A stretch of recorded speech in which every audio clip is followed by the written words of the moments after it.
something. You talk to me when you have real Bible within yourself. Do you have a real Bible? Excuse me, sir. I have read the Bible multiple times. Don't worry about the Bible. Do you believe in the Quran? Please don't record me, by the way. Do you believe in the Quran? I do believe 100% you do. Yeah. I believe in the Quran. The Quran doesn't have the bracketed text. Would you like to read the non-bracketed text? Giving an That's fine. No, you don't want to deal with that. That's fine. Look. I think as a Christian, Muslims would like to take the Quran seriously, not just Imam's bracketed text, because those are bandages. What is actually talking about rather than being... Shall we read what it is actually talking about? Please come here. Let's read. Let me read. As for him who is in error, the beneficent will verily prolong his span of life, which is what is referred to as the extension in your case, in your translation, until when they behold that which they were promised, whether it is punishment or the hour. In either case, it's talking about the destruction which Muhammad or whoever wrote this promised. My question to you is, did the 7th century guys, any of them see any destruction which is the future. Talking about the future. Look, it's talking about the future. Did you see, now you're going to the future. You have a problem, you know what the problem is? It says whatever point that happens, it says these guys will live until that point. And that's why I asked you, do you believe there is any 7th century person who is still alive? What does it say? When they behold, will verily prolong his span of life. What does it mean to prolong the span of life of someone until they say what you think is in the future? So how long should they live? Oh, man. Look, I'm in the 7th century. If my life has to be extended until I see what you think is in the future, how long should I live?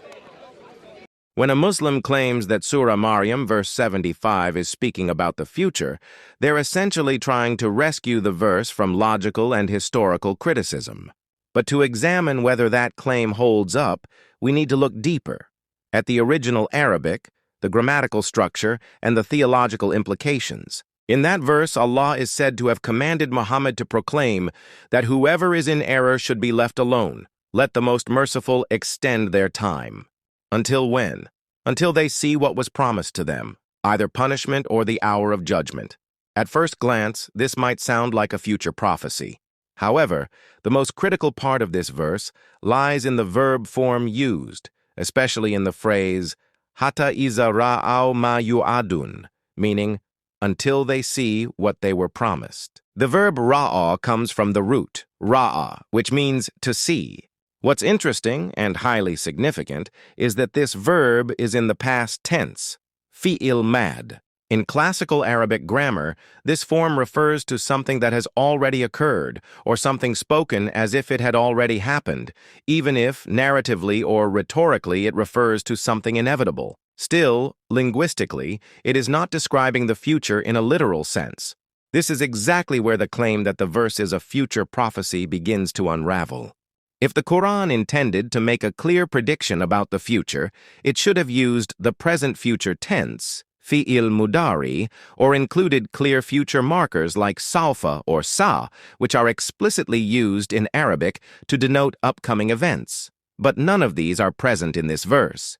This then leads to theological and historical problems. If the verse was directed at the Quraysh during Muhammad's time, then they, the ones meant to witness the promised punishment or the hour, would have been people of the 7th century. But none of them ever saw the day of judgment. Most of them died without seeing any remarkable punishment that could be considered fulfillment of this verse.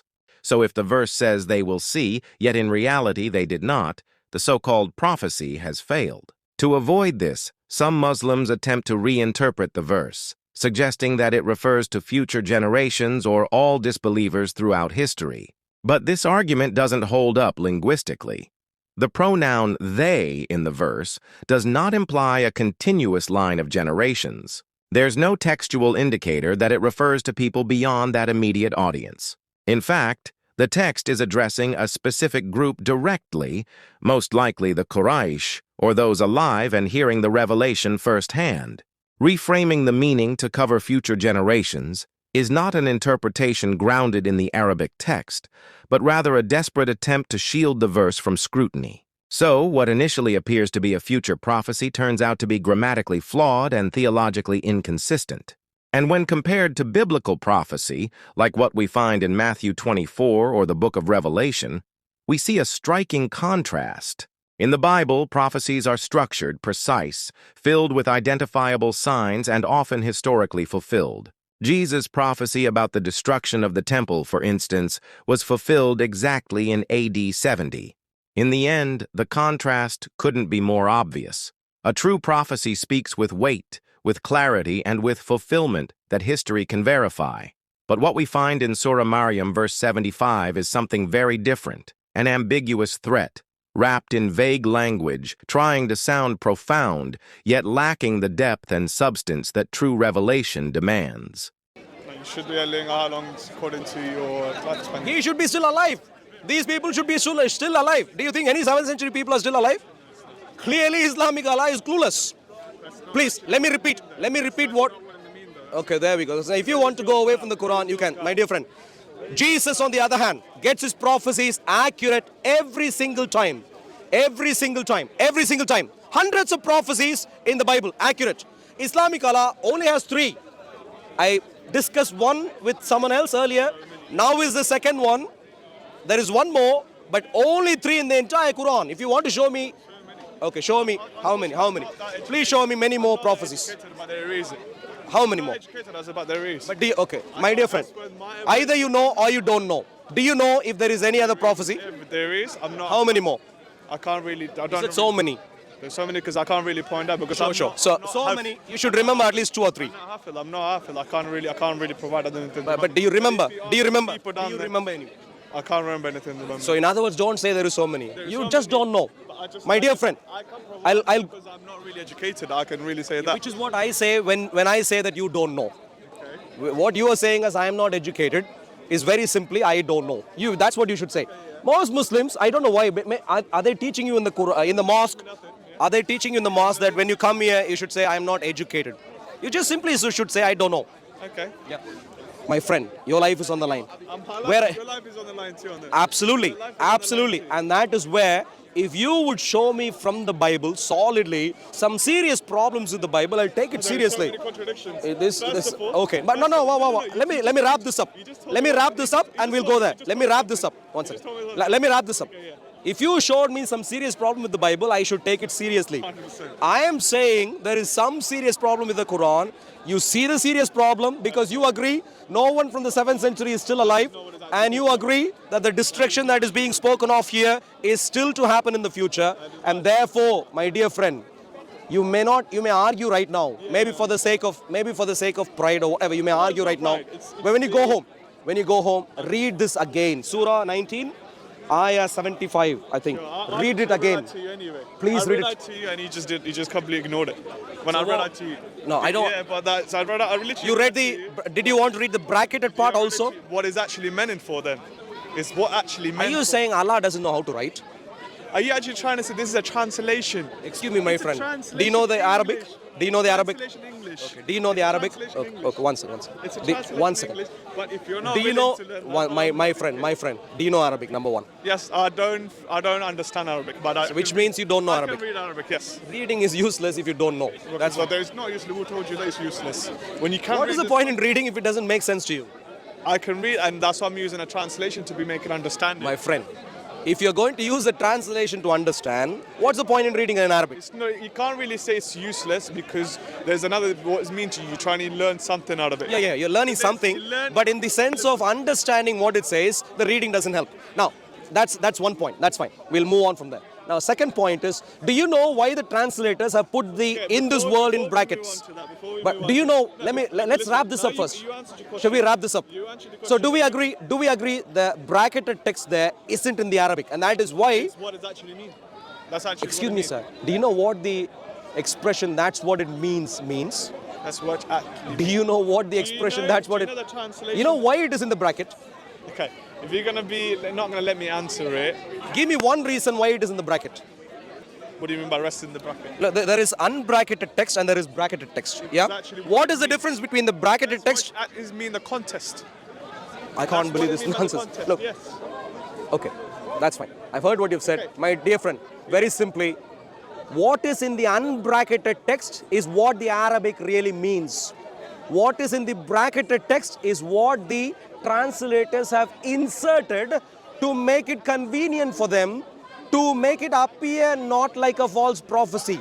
But if you ignore the bracketed text, which is when you're actually reading the Quran alone, clearly it's a false prophecy.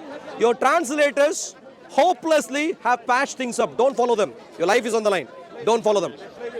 They played with your mind. They insert all sorts of things all over the place. God's blessings to you. When Jesus stood in the courts of the temple and declared, "There shall not be left here one stone upon another that shall not be thrown down," Matthew 24:2, he wasn't speaking in vague symbols or obscure parables. His words were a direct, concrete prophecy, clear and historically verifiable. What he said was explicit. The physical structure, the very stones of the temple, would be completely torn down. In the original Greek, Jesus used the phrase "oumia fethi o de lithos epilithon." The expression "oumi" is a powerful double negative, one of the strongest emphatic forms in Koine Greek, meaning absolutely not. The phrase lithos epilithon literally means stone upon stone, a direct reference to architectural destruction. There was no metaphor here. This was a literal statement about a literal building, and it wasn't just talk. About 40 years later, in 70 AD, it happened exactly as he said. Roman forces under General Titus laid siege to Jerusalem and destroyed the temple. This event was recorded in detail by the Jewish historian Flavius Josephus, who lived through it. He described how the holiest structure in Jewish life was completely leveled, how Roman soldiers tore down even the largest stones, searching for gold that had melted and flowed between the cracks during the fire. That historical reality confirms the accuracy of Jesus' prophecy. This stands in sharp contrast to what we find in Surah Maryam 1975. There, the Qur'an says that those who are astray will be left alone until they see what they were promised, either punishment or the hour. But the verse never identifies who is being spoken to. It never tells us when this will happen or how it will take place. But here's the most critical part. There's no historical fulfillment we can point to. Nothing ever happened that confirms the verse. And to make up for that ambiguity, modern translators of the Quran often insert extra words in brackets, phrases like "in this world" or "of judgment," to make it sound clearer than it really is. But the truth is, those words aren't in the original Arabic at all. This is the clear difference between real prophecy and something that only sounds prophetic. Jesus didn't need modern interpreters to explain what he meant. He didn't rely on vague wording or ambiguous threats that required rescue by commentary. His prophecy stood on its own, structured, powerful, and fulfilled in history. What he said happened. And because of that, we can confidently say, the prophecy of Jesus in the Bible carries weight, clarity, and fulfillment, qualities completely absent from Surah Maryam 1975, which hints at something dramatic, but never delivers.